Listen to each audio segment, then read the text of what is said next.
So let me share my screen again. So basically, we're talking about P2P networks, right? So as I'm sharing, as I'm setting up, I'll be communicating so that we can move a bit faster with this session since we are running late. Can we just put on the message channel, like what we remember from yesterday, what we have learned about P2P networks? If we can just start putting it in the chat. I'm looking at the chat while I'm trying to set up my screen share. Um, so what I would like to know is what you remember from what we discussed. What are P2P networks? Um, and what your understanding is of P2P networks.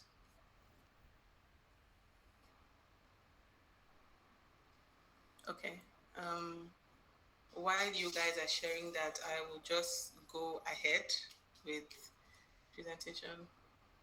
Yes. Mustafa said network containing nodes. Exactly. So just a quick recap, really quickly. Um,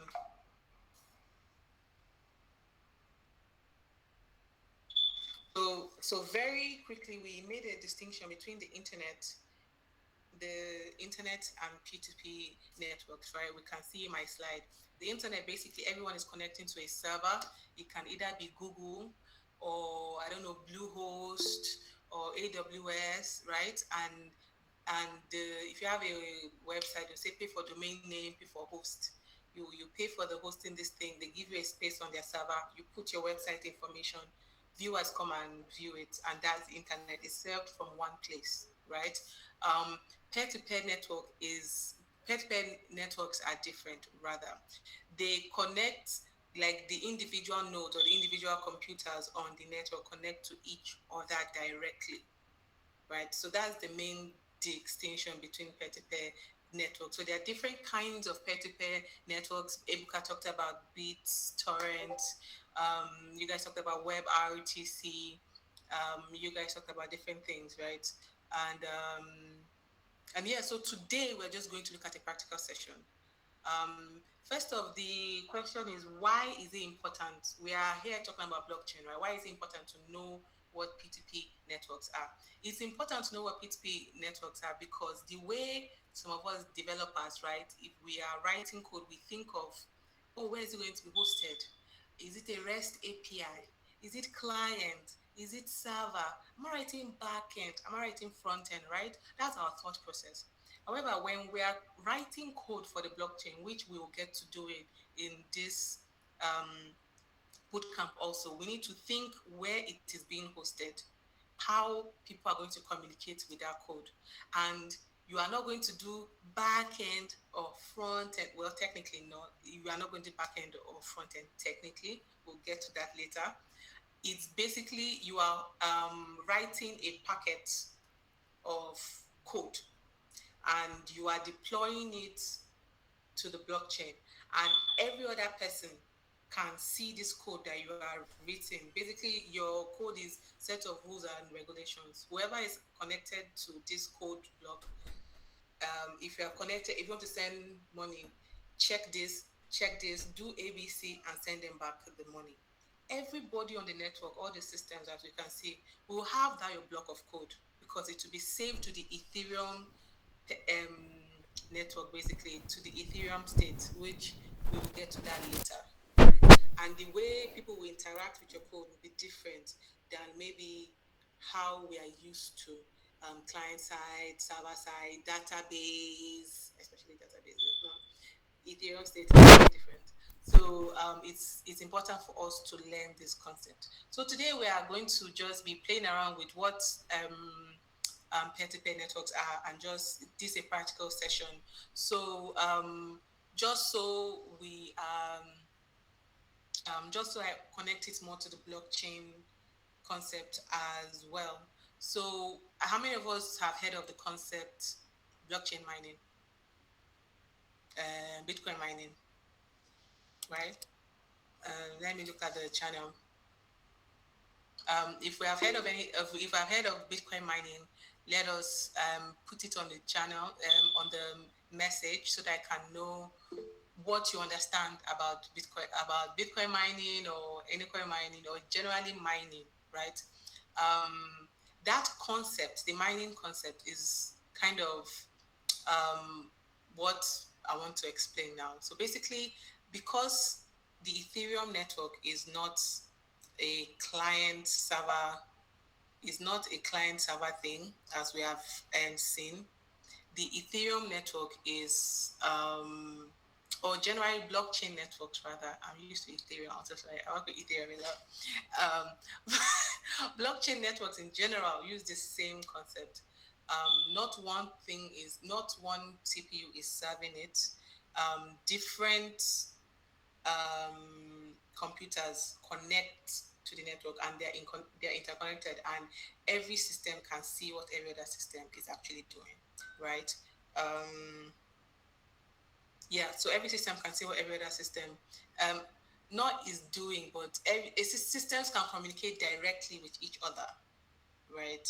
So awesome. So we kind of have a concept of what mining is. This is really, really cool. So I wanted to introduce and demystify that concept as we are continuing. So what blockchain mining generally, because different chains, you can mine off of different chains in different ways, right?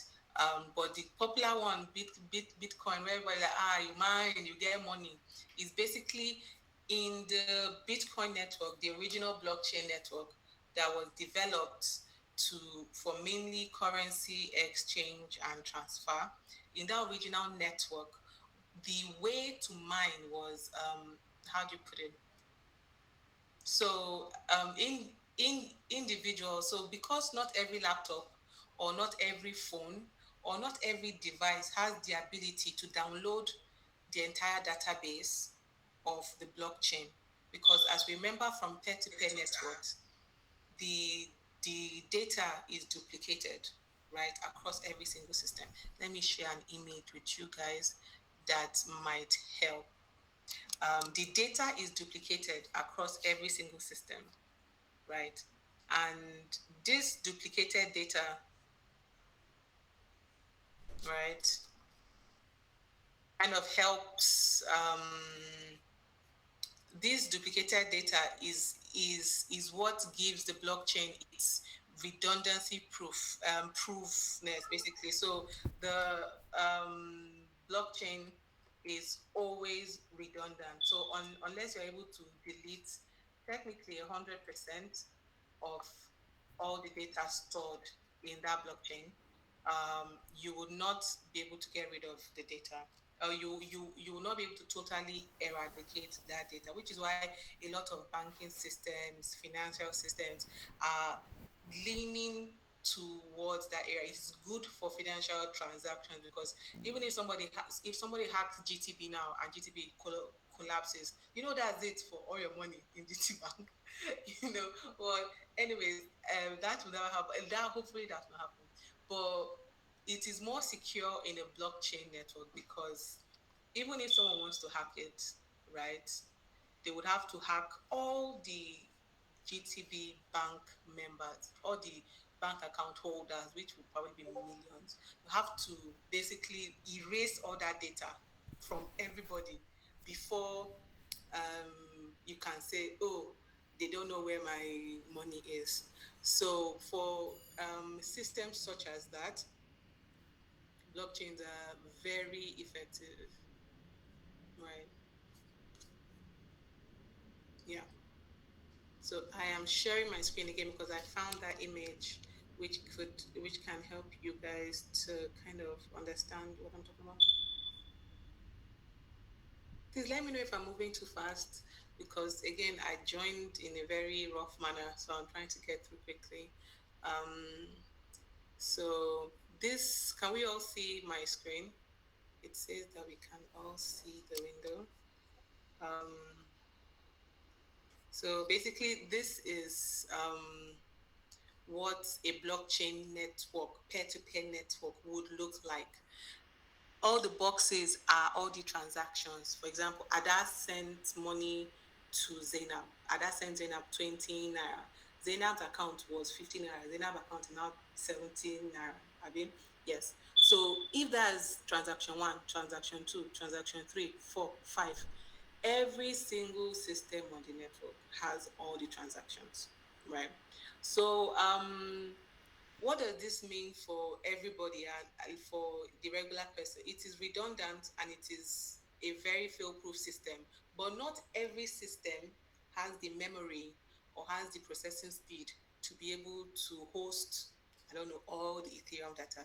Because to be honest, if you are a node on the Ethereum network or the blockchain network or the Binance network, if you want to be a client node, client nodes are basically people that are participating in that network, that human face there in our images, right? If you want to be part of that network, your system has to be able to download all the data, and your system have to install the software for either Ethereum or Binance, depending on the network you want to join. They have different protocols, different software that would make sure on that network, any message that's coming, they have to validate, is this message good, which wallet address is sending it, all of that, right? That we would go into next week when we're talking about Ethereum. So yeah, so we would, so the system, how to say, so the system have to download all the information and be able to process it. Not every system has that. You are wondering, oh, I'm able to send blockchain from my phone, or I'm able to send Bitcoin from my phone. How come? This is because they are aware that not every system can be a client node. So what happens is people volunteer their system, which have those capacities, those processing speed, those storage size, and they say, okay, let me be a miner in this network. Meaning, I'll plug my system to the network, and all the transactions coming and going, because it's a P2P. Every system is connected. So you plug it in, you install the software. Once the software validates and say, oh, you are now good. First thing it does is download all the previous transaction, and then future transactions. Now you are now able to see it, verify it, and add it to the network. So basically, that's what a miner does. This is what brings us back to our mining um, topic. So to incentivize people, that's to reward people that are coming to their network, because mining, what it does is it verifies that information. It makes sure, oh, this person sending this block of code to the network, the software is now going to look through it, do some mathematical calculations. Are there hacking? Is the right encryption key? Is this the right person sending it? Is this the right person that's receiving it? It does all of those checks. Once it checks everything, it's like, oh, this is a good block of code. We have validated it. It seems nice. It broadcasts to everybody on the network. Or that, hey guys, I have processed this node. This is a nice transaction. It's valid. Please take. Once it sends it to everybody, everybody on the network receives it, and then they add it to their existing chain. So, for example, one, two, three gets added to the next one, and the processing continues. So that's basically the logic of how mining works and how a P2P network is connected to the blockchain system as it is. So as a as someone that is knowledgeable about the blockchain, you that's why the foundations are very important. First of all, to understand, okay, when I'm sending this money from my phone now, where is it going? Which address? Why? Do you understand? As a developer, as a normal person doing Binance transactions, I want to change, I want to receive money. It doesn't really matter.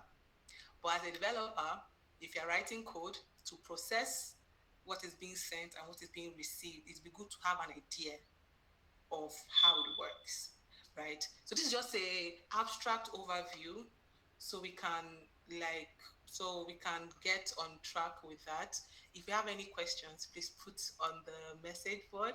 The message board is right beside me. I'm looking at it. So I would like this class to be more interactive, but because there is no time, I'm unable to pause my mic for everybody to speak up, right? Because I joined late. Again, my apologies. So please, if you are confused, if I'm not If I'm going too fast, if there's something that I lost you in the process, please just post your question on the message channel, and I will hopefully answer it now, or I'll get back to it. Okay. Um, Back to our slide. So this is just a quick video, a quick picture um, to let get our brains around what the network looks like, right? Um, yeah, yeah. Um, so not every device, not every system interacting with the blockchain network is interacting directly. Most times you send it to the network, and then a node picks your information, a client node picks your data packet, validates your data packet, and puts it on the network, right? So that's basically the logic of how the logic of communication, and how information is sent to the blockchain network and used, right, in any blockchain network. So this is not just for Ethereum or for anything. These are the foundations of every single blockchain network. They all work like this. The same way every server, Bluehost, GoDaddy, I don't know the rest of the names after that. But the same way they all work is the same fundamental regulation. They all have a way to validate data entering their blockchain network. They all have different computers connected, and they all work on a P2P network, and they all have a way to reward or to incentivize people that validate that data, right? Um, we will discuss more about that next week. So now I want us to enter the practice section. So in this practice section, I want us to see how P2P networks work. This week is all about P2P network because the foundations are important. It's important for us to think in that way if we want to write code that works for that setting, right? So I would share, first of all, um, can we, there is this, I will share a lot of resources with us right now. But first things first, there is this repository I would like us to I'll share the link now. Let us clone it, put it, and try to run it. We might not be able to run it successfully now, which is why but whoever is able to run it on time, let us know so that you and other people on the call can just play like a fun game, and just understand how it works more. Um, the main the main thing I want us to understand is how peer-to-peer networks work, and that we connect to other systems directly, not through not through any server. There is no express that is rendering or creating a server. Ethereum has already done that. They are the servers. Well, they're not the servers, but every system connects to each other basically, and nothing is hosted. Everything is just interconnected. I found while onboarding new um, devs to this space that's one of the foundational things that is hard to unwrap your brain around, because that's usually the foundation that most people learn how to code, right? So there are different platforms, um, different peer networks. I'm sure yesterday Ebuka mentioned WebRTC as another peer-to-peer network. Basically, WebRTC just stands for Web Real-Time Communication, right?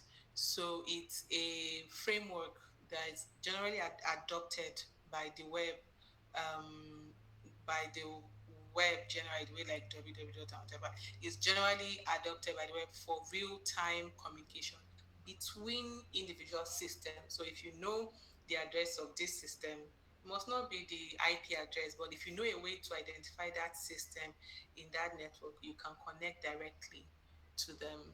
So I will say these are some resources.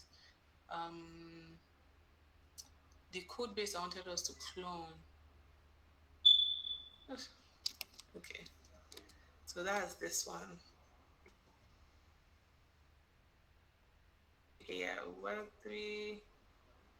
It's a peer to peer. So the first thing, the first resource I like to paste, I'll paste it on the chat, is more information about WebRTC. It's always good, even if we don't read all of these things at once, it's always good to go back and learn more about these concepts, right? So WebRTC is one good thing to look at. And today we'll be using, or I'll be showing you applications created using this library, pairs.js.com. So I'm just posting there for you guys to look at, and you can play with it. So this pairs.js.com basically is a JavaScript um, library that provides web RTC connections between individual systems, right? So what Pages does is it will enable you create a key such that anybody on the internet, once they have that key, can connect directly to your laptop. Pretty That's pretty much it, to be honest. Um, but very powerful, which is why a lot of times people try to, in different parts of the world, people can try to gatekeep the internet, but it's in real life it's not possible because um, um, you are able to literally connect to any system in the world once you have the internet.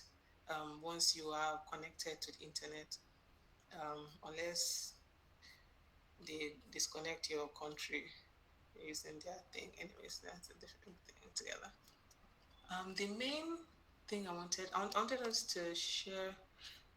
Yes, so this is the one I wanted us to work with. So if we can clone this as we are speaking, yeah. So an application of Pages, good. So an application of Pages. So anyone can, if we can, I just pasted a repo, GitHub repo.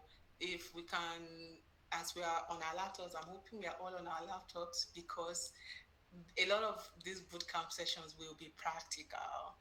And if we don't have our laptops today, let's endeavor, especially Wednesday, Fridays, to come with our laptop because we'll not be teaching a lot of new concept. We will be trying to get you hands-on because I feel like that's important for the learning process.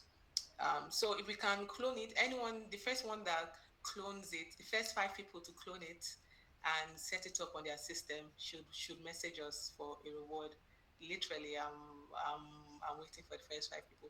If you can clone it and install it and run it and it's running on your system, just indicate or because when you clone it and run it, it will give you an ID, a client ID. It will just paste it right there. So let me share my screen where this is running. Let me stop sharing this particular screen and share the other one where this is running. When you run it, it should look like this. So the first 5 people, we are going to be sending you something. So I'm doing this because again, my apologies. We were supposed to do this earlier, but I'm trying to be quick. So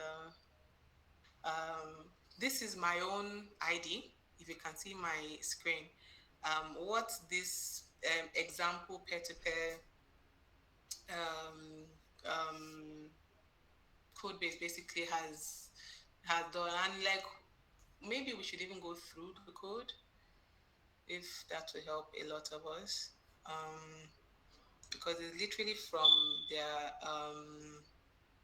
server that I wanted us to look at it. So they have a very simple send and receive. They have very simple send and receive HTML documents. So basically, what it does is the major thing it does. when you install the pair.js, we're able to import pair.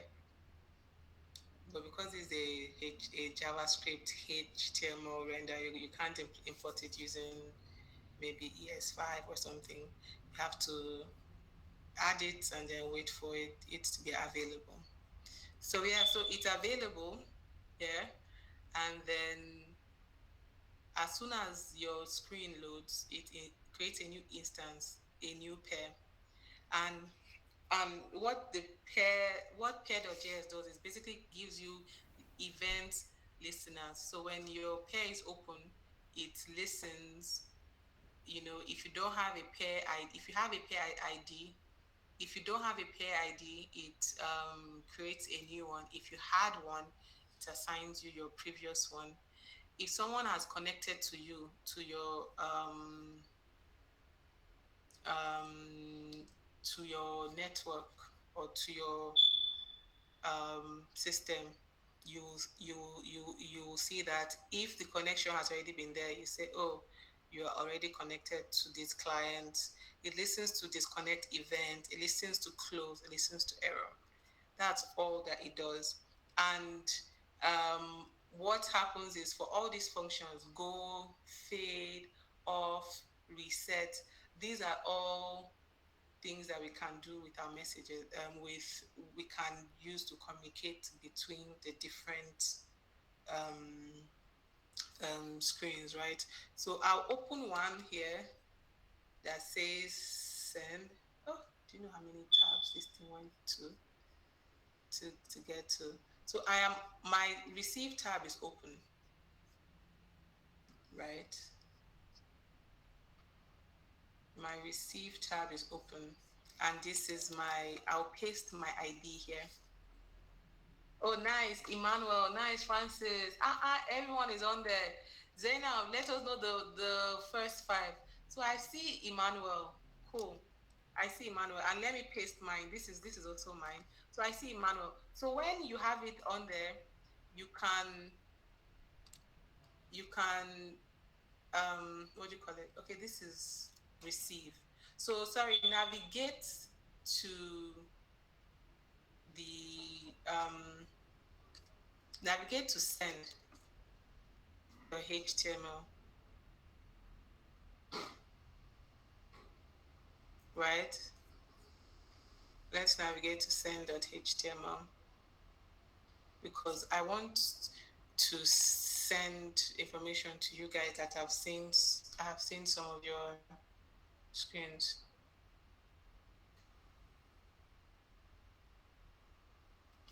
All right, there is received HTML, there is send.html.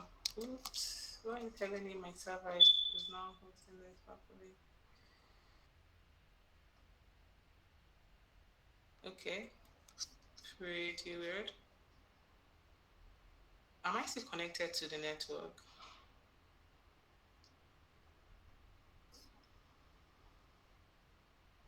Anyways, if we're connected, please someone should try sending me something. Right? Someone should try sending me something. Okay, so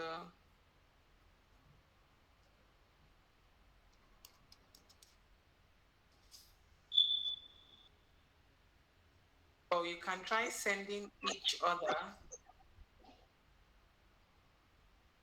Okay. You are still connected. We can hear you. Okay, I'm connected. Perfect. I'm sorry, my internet has been The misbehaving. first five are on the chat. Yes, I can see them already, which is perfect. Let me let me bring this up and then I'll share the screen. Let me share this my screen because I want you guys to send me stuff and then I want to receive it. So this is just a practical session of the P2P network.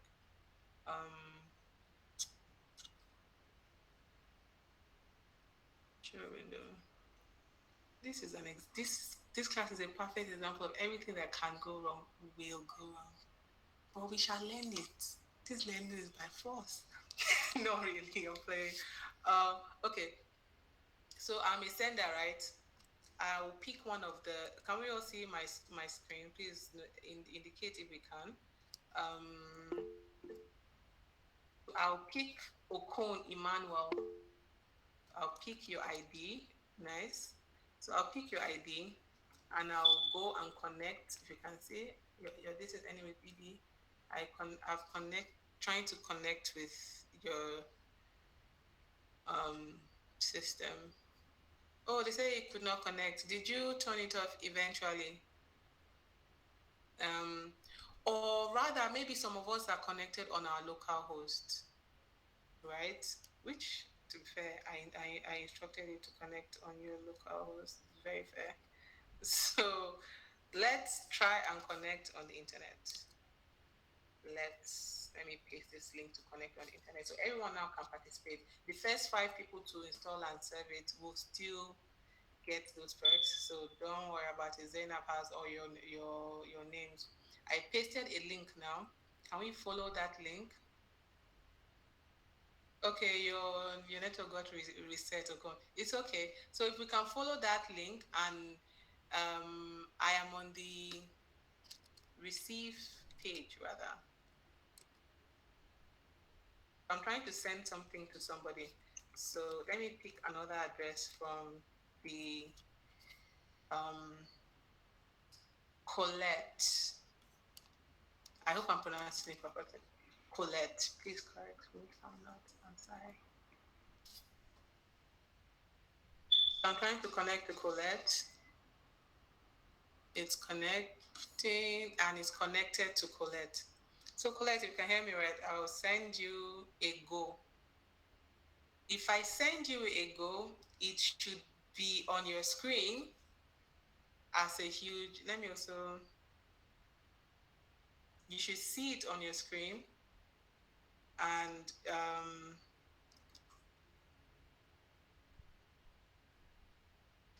it'd be like a huge green button, basically. So let me, can you see my 2 screens, guys? Or can you just see one? Can you see my sending and receiving? Yes, you can see my sending and receiving.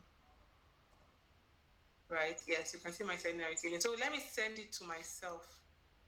This is my ID, so the rest of us can see. But technically, Colette should have. So now I'm connected to myself. I sent this go, and my pair here has received this go. I send this go again. My pair here has received the second go message. I sent fade. My pair here has received fade. It's now yellow. I sent reset. I think reset is red, right? Yes, my pair here has received it. So the order of how I sent it is the order of how they are receiving it. I'm literally directly connected to myself. So if I pick another network, and we can all try it with each other, right? We can communicate with ourselves. A very popular way that real-time communication protocol is used is for video calls. If you and your friends are geeks, you don't want to use Skype, you don't want to use anything, set up peer to peer. You can, the only thing is just set up browser, send video feed, the other person do browser, receive video feed. And you are communicating without, very secure. No one is knowing. If you're afraid that Google is tracking you, or anyone is tracking you, this is a way to communicate. Anyways, maybe it's not 100% secure because it's not encrypted, but you get the message. This is one example. I wanted us to see another example of a game that was created. So this game, I'll post the link. I would replace my screen. Also, if someone can if someone can send me something, this is my receiver ID. Someone can connect to me and send me something. I've been teaching. Let me know that if people are following. So this is my ID. You guys can send me go stand by. As you are sending all of these things, you literally be seeing it move on your own screen, on the screen share, because that's literally how it works. I will, in the meantime, look for another way to engage you guys. So yeah, so this is just for us to understand peer-to-peer networks. It's the fundamentals. It may seem easy for some, but for a lot of people that did not study computer science in school, some of these foundational things are not things that we know. Before we build the programming part, the foundation is important so that you can go far in the programming part. So I will also send you. I've sent you the link to peer to Pair.js. Um, there are also examples on Pair.js websites that you can see. This example I'm using is an example on Pair.js website. It's just a very simple library, so that's why it's just easy to use and replicate to show you how it works. Um, I really want to give an assignment for rewards. I don't know whether I should ask someone. I should ask you guys to create a simple network. I'll think about it and we can post it on Discord. If you guys want me to give you guys an assignment for reward, you guys should post it, and we would we will do that this evening before the weekend. If not, it's okay as well, just so long as we are practicing and we have understood what we set out to understand. Um, so are you guys? So no one has sent me anything. No one has sent me go. Okay, you could. Yeah. So the if you can't find the JS file because it is, this is a JavaScript dev, obviously. Myers, right? You will not find the JavaScript file because everything is embedded in the HTML file. You know how the way. Oh, already connected to another client. My bad. I will disconnect that. Um, I'll continue talking to MS. So, okay, so I will disconnect, right? I'll just refresh my screen. That should disconnect everything. Yeah, so I'm disconnected. So you guys, um, you guys can send me stuff so that we can see awaiting connection. Okay, yeah, I'm awaiting connection now. So, um, Hermes, right? I hope I pronounced it well. Um, so the JavaScript file, yes, it's inside the HTML. They basically just they basically just loaded the Pair.js and it was inline JavaScript. So because it's very easy to load and practice with that, yeah, so it was inline. So please, someone should send me something now. Anyways, um, let me post another link. This is a game. So this is a 4-player game. Um, I can also go to this 4-player game. And I can also go to this 4-player game as well. Um,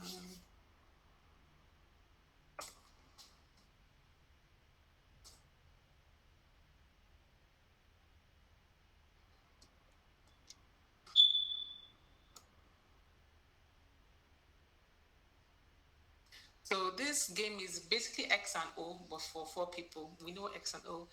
Is tic-tac-toe, basically.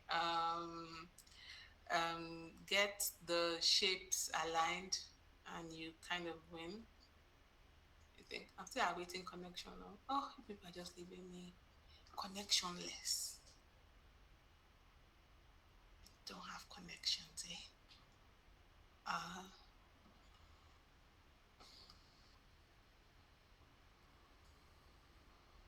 trying to reload. I think my internet is not having it. My apologies. This sucks.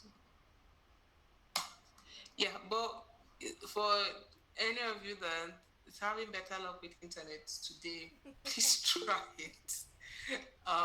And you can play. You can share your address with 4 people, and they can play tic-tac-toe with you on that channel. So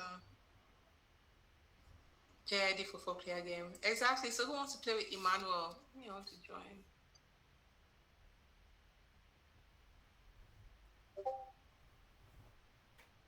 So the way the tic-tac-toe game works is you have to connect to one node.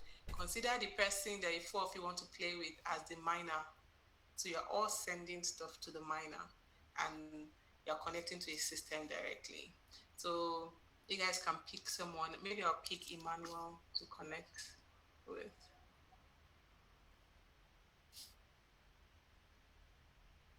Oh, right. That makes no sense.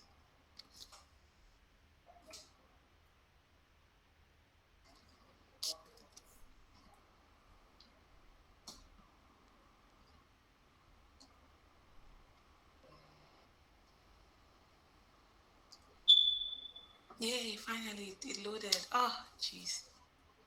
This is so annoying. Okay, yay. So I can join. Let me join Emmanuel because he was the first one I saw.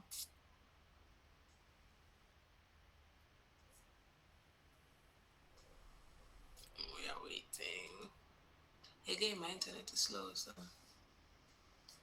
But I hope we all kind of get the gist of peer-to-peer networks and how it connects to the blockchain.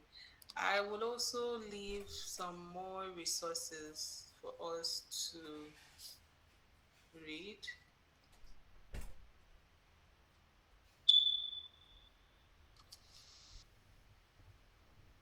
Okay, this is annoying. My network is slow.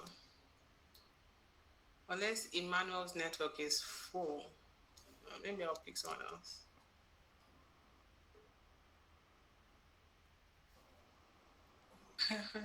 But let me try connecting with Gibson.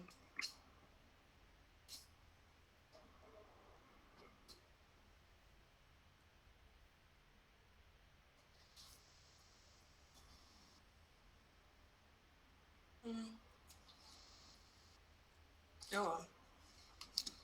We all get the gist of what we've been talking about.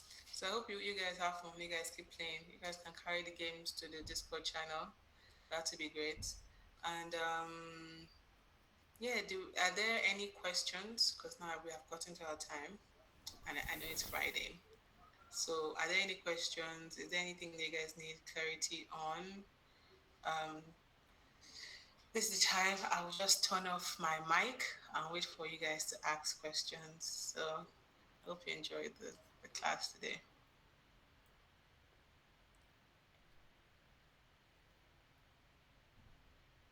Hello, everyone. Wow, tonight's class was super interactive. I couldn't catch up with the messages on the chat box. Thank you, Mamada, for the awesome session. I think I saw Oluwaseun's hand is up.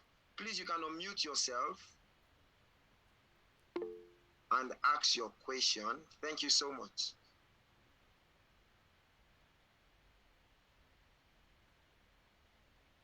Is Oluwaseun still here? Please, if anyone have any question, if you are confused or if you reach a block on your way, please you can raise up your hands. Okay, Francis, please feel free. Go ahead. Hello. Good evening, ma. Hello. Good evening, Seun. We can hear you. We are with you. Good evening. Thank you very much for the class. I was not able to follow because I don't think that I'm not aware there's going to be practical class. Oh. So, yes, ma'am. So, thank you. I think I understand some little bit of the class. You're welcome. Thank you. Thank you so much. Francis, you muted yourself. Okay. Francis, please go ahead.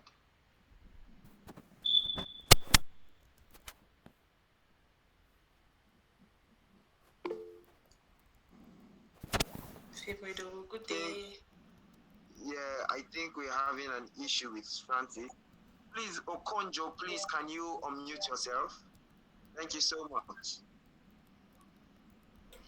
Yes, hi. I did not get that concept of where you were doing to connect. I was just like, I didn't know.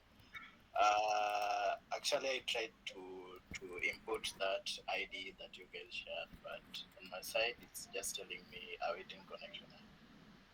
Which of them? Uh, the one Okay, for send. the pair-to-pair queue system. Yeah, yeah. Yeah. So, like, did you import it? Did you run it? Are you trying to Uh, connect to someone else? Sorry. Are you running it? Are you trying to connect to someone's key? Because how it should work if you have internet, unlike unlike Okay. me, is it should basically be allowed to connect to when it shows an ID, that's your own ID. When you can find someone's ID that their system is hosted, right? And then that you can when you connect to that person's ID, you should be able to send that red light, green light to their browsers directly. So Okay. you can even try it with yourself. You can open it with on different tabs and test it. If you're on localhost, chances are your network is localhost, so you might not people might not be able to connect to you.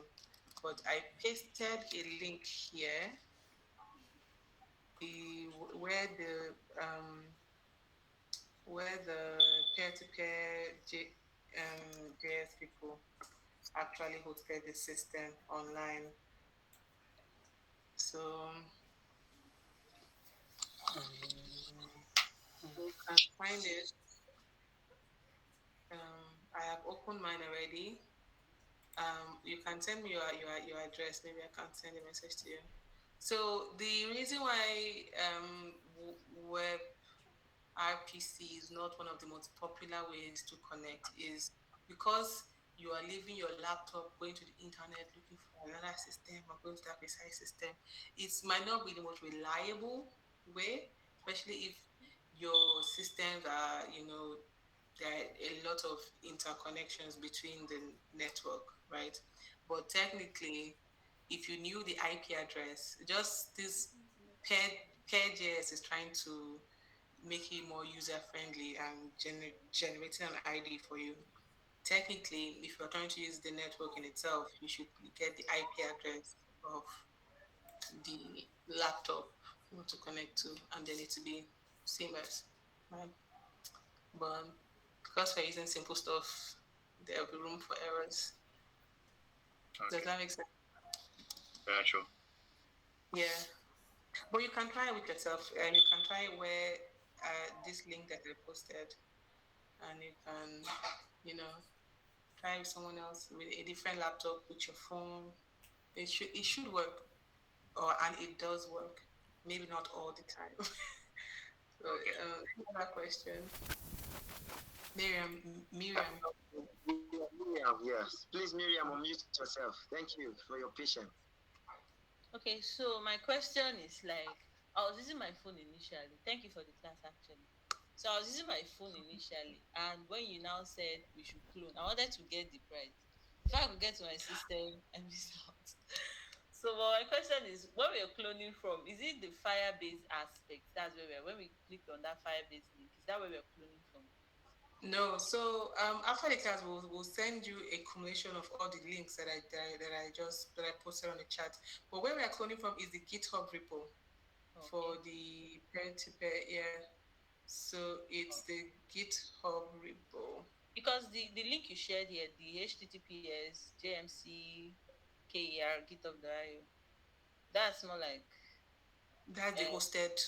yes, Yes, that's the hosted hosted, version. hosted GitHub repo. But this is the. I just pasted it now again. Okay, nice. Okay, thanks. Yeah. Okay. Um, MIS, please, is Yes. your turn. Please come and teach us how to pronounce Yes. it. I'm getting it. You can Amadas, please unmute yourself. Okay.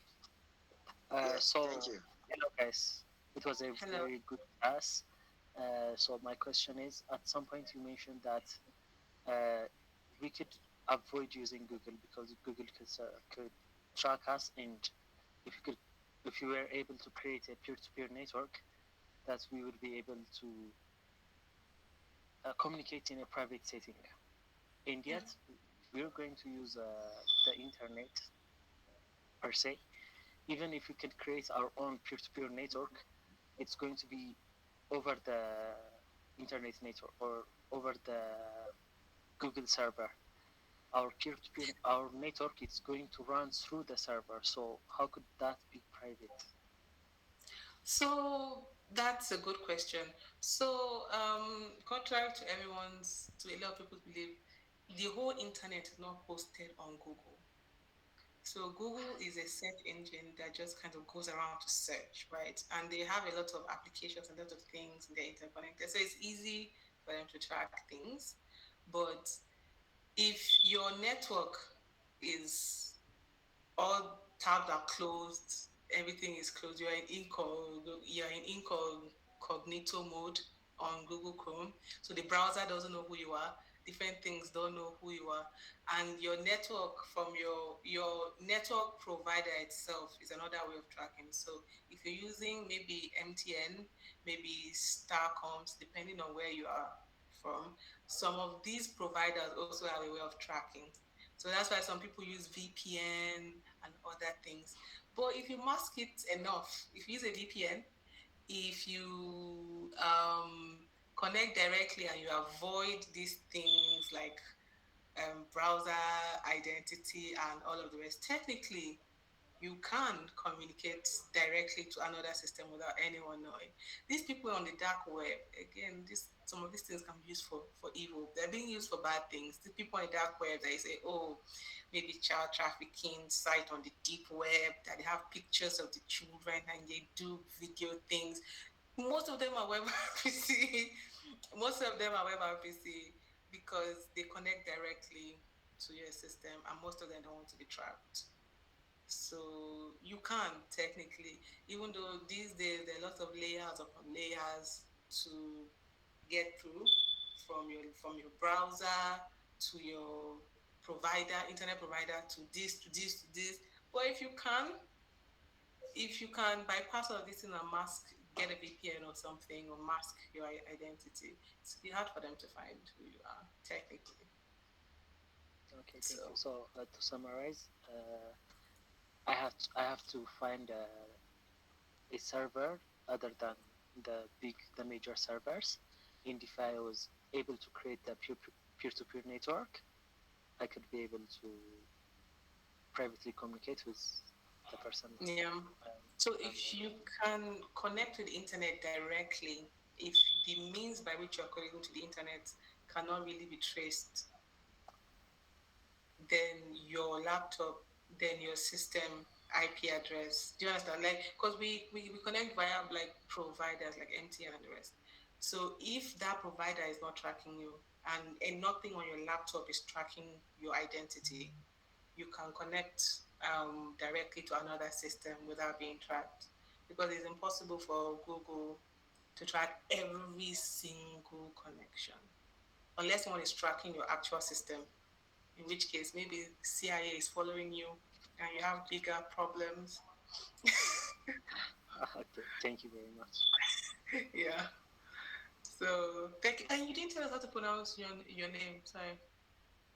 Ermias. Ermias.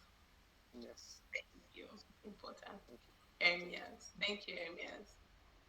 So Change, please, sorry, you have to forgive me.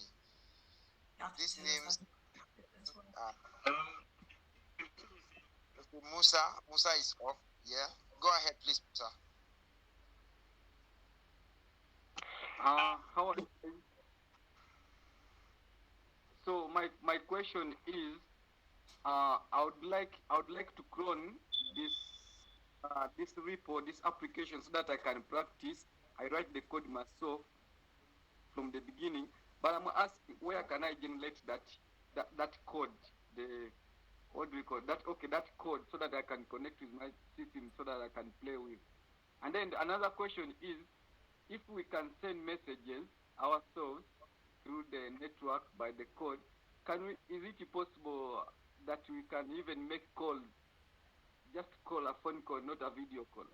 Yes, please. You can make a phone call, you can make a video call.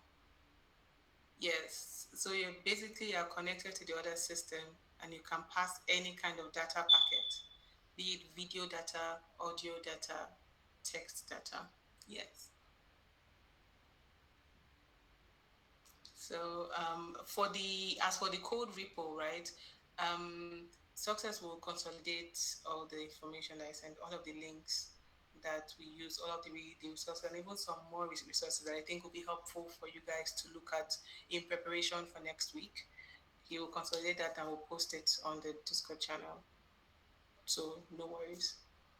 Right.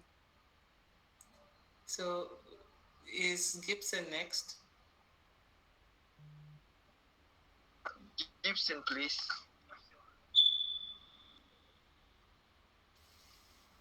Okay. Thank you so much, ma'am, for the good presentation that you've given us. I just want to find out. I know this system also has the capability of keeping the clients or individuals' data somewhere, as it is in a client server system, whereby you have got a database where users' information is kept, is tracking who is this, who's that, who has done this transaction, or who has done that particular transaction. So now we have seen that this blockchain system depends on what we call peer-to-peer network and so on. So, I mean, who hosts the database that keeps information about the users, etc., etc.?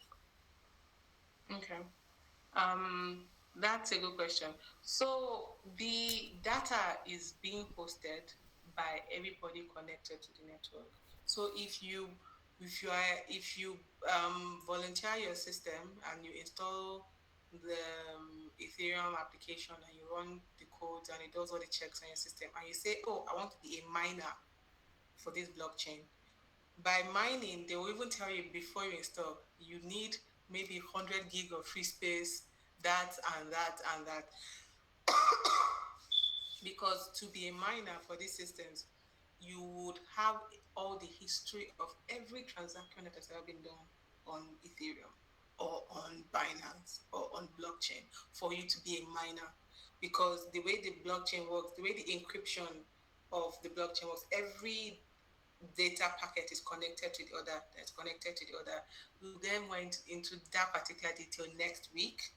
But the way the data is connected to each other, for you to be able to validate if something can be joined back, you need a backlog of the data. So for the question of where is the data on the blockchain network stored, in all the client nodes. It is replicated in all the client nodes. So any miner, you have to have space to store data. So yes, that's I hope I answered that question. Is replicated in all the client nodes. If there are 500 client nodes connected to the Ethereum network, then there are 500 instances of your one block of transaction. Yeah, that's the beauty of it, of the network. You're welcome. So I think Emmanuel is next, right? Emmanuel will ask the question. Yeah, Shangai's hands was raised up before Emmanuel. Is Okay, Shangai? Yes, I yes. think we answered him, right? Yeah. We answered you, right? Your network is breaking. It's breaking. Okay. Yeah, I thought we answered you. Oh, you can hear me now? Yes. Okay. No, I just wanted to know, first of all, thank you for the lesson. Very informative. And I just want to know the PureJS library. Like I experimented a little bit with WebRTC, and there was a part of signaling where you had to signaling with the socket and discover and stuff like this. So the PureJS actually it abstracts, like it hides behind um, or is it, you still have to do the signaling with it? Sorry, I didn't get the last part of the question about the signaling. The signaling, like the whole, do you still have to like use WebSockets to use this PS, or does it hide it in the Pretty much. So it's a basic. Is since you're familiar with WebSockets, so I'll just say Pair.js is a very simplified version of WebSockets. So WebSockets is you can broadcast all the messages, and anyone that's connected to that pool can receive everything, you know. And so Pair.js is the most simplified version in which once you have someone's thing, you can connect to that person and stream directly. WebSocket is an example of an RPC network where you can connect with, you broadcast all your information, and whoever is on the network can pick it. I don't know if that answers your question. Okay. No, yeah, you've answered. So yeah, thank you for. I'm Thank you. looking forward to investigating this. Yes. Awesome. Awesome. Thank you. I'm a bit concerned about the rest of the people in the class. We have taken a lot of time.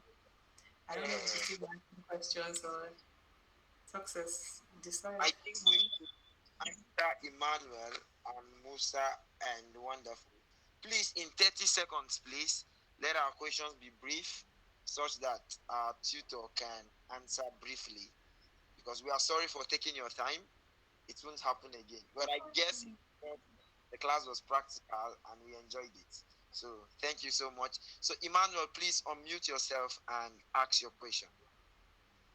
Okay, thank you so much. Yeah, I'm actually new to this.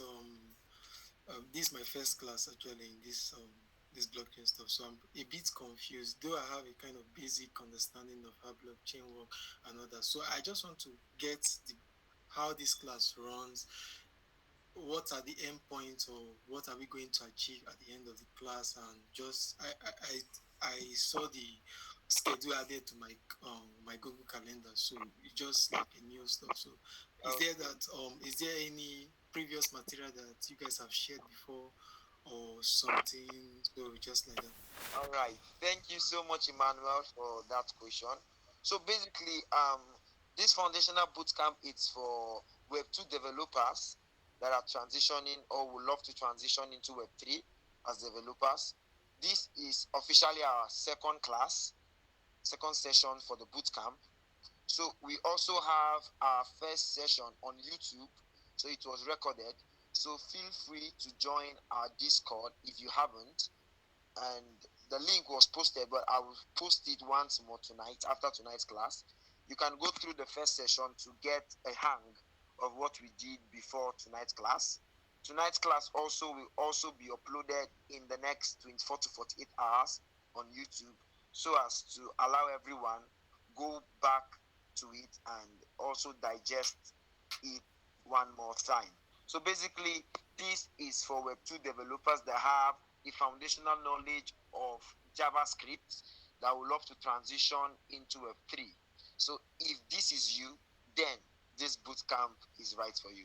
Thank you so much. I hope this answers your question, Emmanuel. Yes. What about the link to the YouTube? Yeah, sorry. Yeah, okay. Basically, it's on our Discord server. Are you on our Discord server, please? I just joined now. I saw the link you posted. I will tag you to it. I will tag you immediately. Thank you so much. Oh, okay, thank you. Yeah, thank you so much. So we have Musa. I think Musa. Yeah, please unmute yourself. Thank you. Yes, thank you so much. So my question is, who own the blockchain? how does blockchain make money? That's a very good question. You must be a businessman. Um, so who owns the blockchain? The general concept of the blockchain is so that one person does not own everything. That's the general concept. That's why they say don't host everything in one place. Everybody can host it, so everybody has all the data, right? So technically, the data is on the network, and everybody has the data, right? So if you are talking about data, it's hosted by everybody. However, if you are talking about ownership, so when it comes to blockchain network, ownership is usually the people that created the network. So, like I said, the blockchain is a P2P network that anybody that wants to send anything to the network, it comes to that it comes to that software, that application that somebody wrote, and the application will see the message that you want to send. It will validate if it's the right thing. It will go through it, some encryption, some decryption, and everything, and it will add it to the chain. So every data has knowledge of previous data, and it keeps chaining basically itself, right? So the people that created the software that you install on your miner laptop that mines that data to create that this thing, blockchain. Generally, they are the ones that you say maybe they own it, but most of the code is open source. So the entire concept of the blockchain ecosystem is one person should not own every single thing. Everybody can join, everybody can own. So people, if you want, you can read the source code of Ethereum or Bitcoin, and you can contribute to their application so that in the next version that they are installing in their client nodes, your code might be there. So one person does not own everything. How is money made? So money making is a different question, which will be talked about in detail in next week when we start talking about Ethereum network. We will talk about the encryption. We'll talk about the decryption. We'll talk about gas fees. So money in most of the blockchain network is the concept of money is gas fees. So for blockchain, the for Bitcoin rather, the initial one, the concept of money was Bitcoin. For Binance, the concept of money is BNB. I don't know what they call it. I think it's Binance. For Ethereum, the concept of money is ethers. So the concept of money is because different people are processing all your data and adding to the chain, right? As a developer, if you want to write code that that is part of this chain, such that anybody can communicate with your code, they try to ensure that you don't write 1 billion lines of code. So the Ethereum network itself has a limit for the processing time that your code block should have. If your code block exceeds that processing time, it starts adding money. So for every second your code block takes to process, it's regulated as ethers. So it's 1 ETH is 2 ETH, and then from the unit price for 1 ETH and for 500 seconds, that is the cost of money to run your line of code on the network. See, as a developer, all these network things is now coming together. If you're writing a smart contract, basically you are writing a block of code which will be deployed and joined to the blockchain. Anybody that wants to interact with your smart contract, there's a different block of code that is calling another block of code. Say, this block of code, please help me do this and this, right? Because the blockchain is loaded on user systems, they don't want you to start processing something of that your system will now be hot. So the creators of Ethereum, which technically I believe is the first blockchain, first programmable blockchain. That people can write applications and launch on it, where you were here like smart contract and the rest is the first one.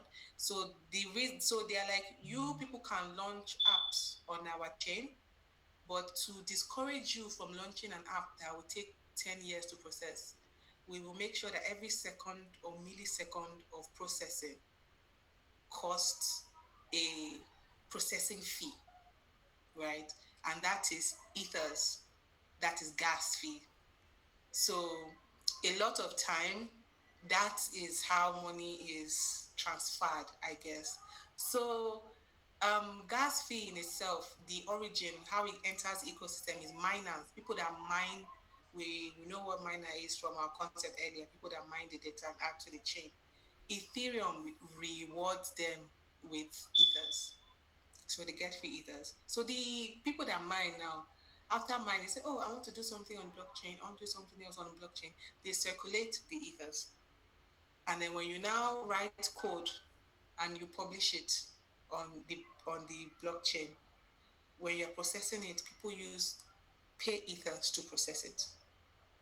So over time, that quote unquote, the cost of doing transaction on that network is actually money. And you can actually have a power bank, you can have a large storage of that money.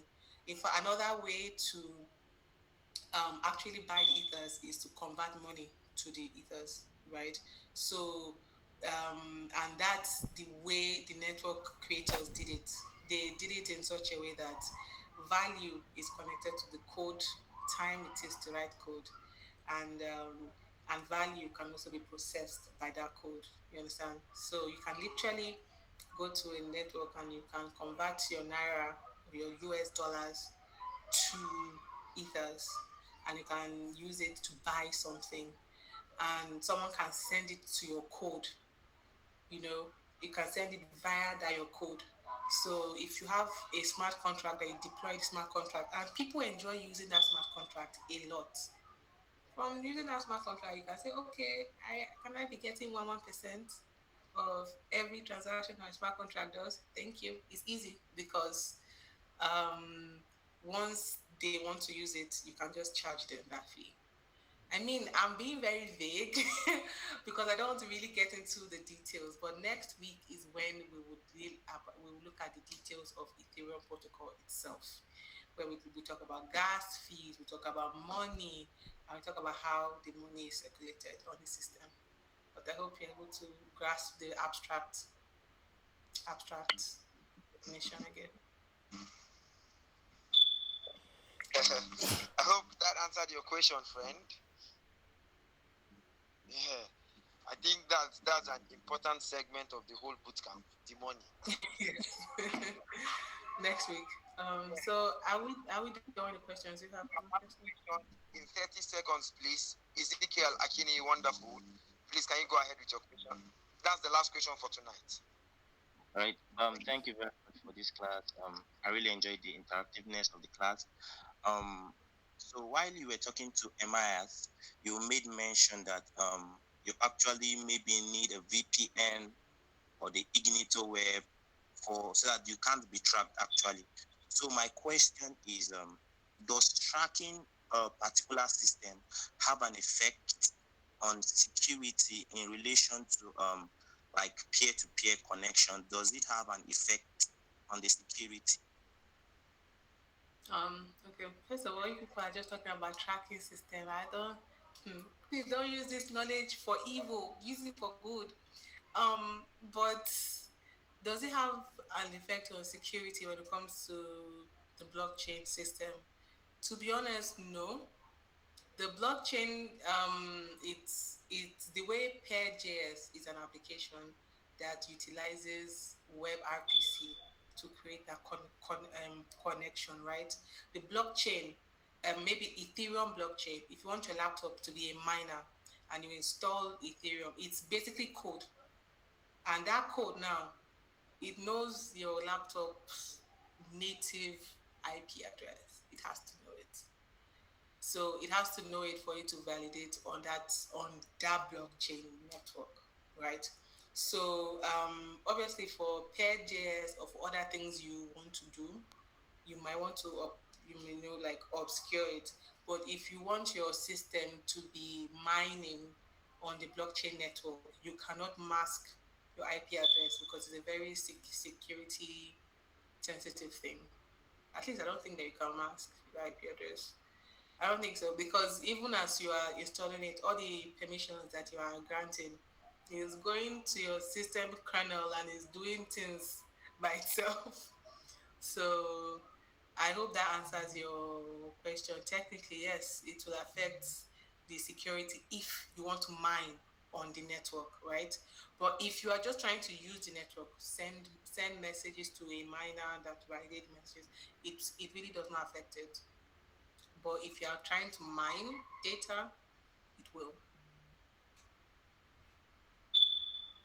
Thank you very much.